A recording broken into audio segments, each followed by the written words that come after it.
For over 20 years, I have worried about dying from cancer.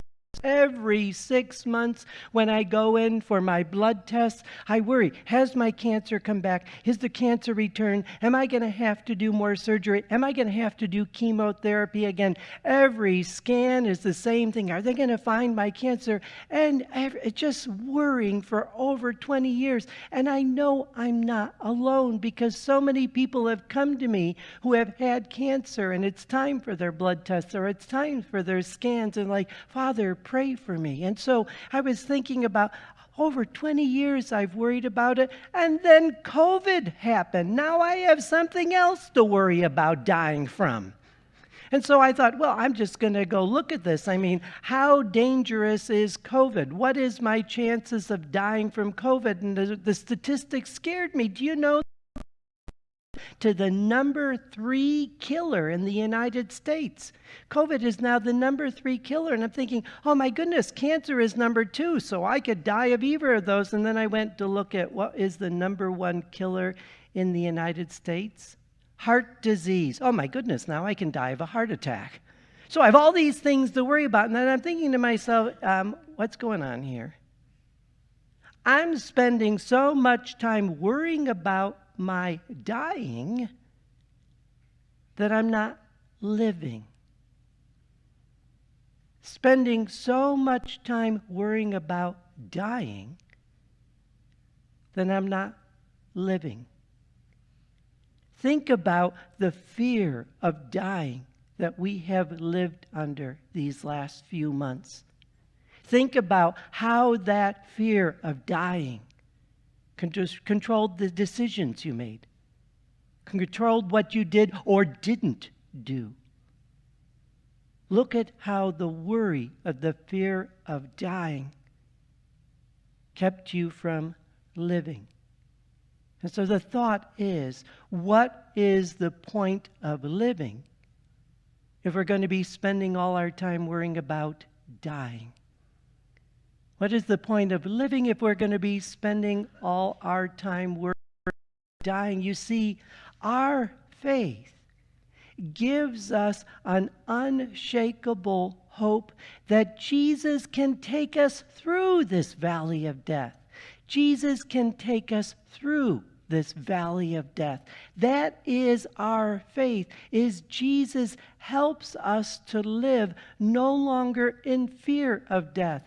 Look what Jesus did when he was confronted by the death of this little girl. We hear in the Gospel of Mark chapter 5, verses 35 and 36, people from the synagogue official's house arrived and said, "Your daughter has died. Why trouble the teacher any longer?" Disregarding the message that was reported, Jesus said to the synagogue official, "Do just have faith. Do not be afraid. Just have faith." When confronted with death, Jesus brought life. How do you think the synagogue official responded to what Jesus was able to do? Because think about, what do you think the synagogue's official's hope was for his daughter? But do you think he ever imagined that she'd be brought back to life? Look at the hope, the unshakable hope that synagogue official now had in Jesus, knowing that Jesus had the power over death. And what about us?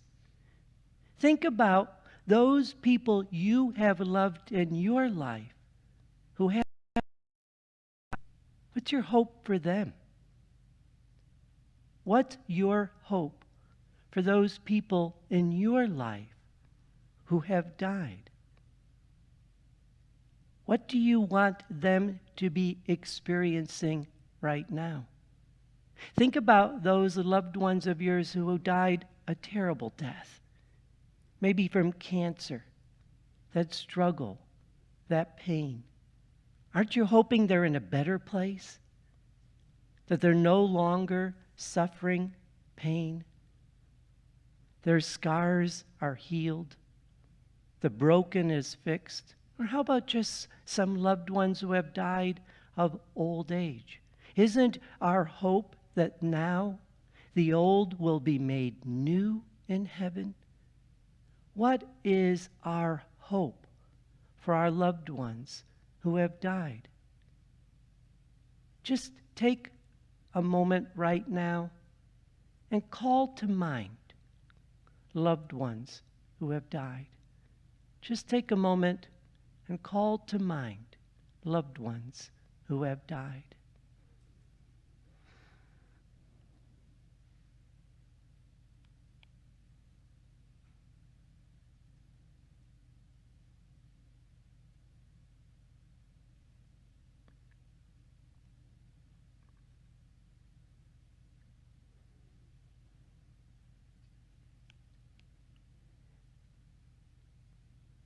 In his book, Unshakable Hope, Max Lucado focused it in this way.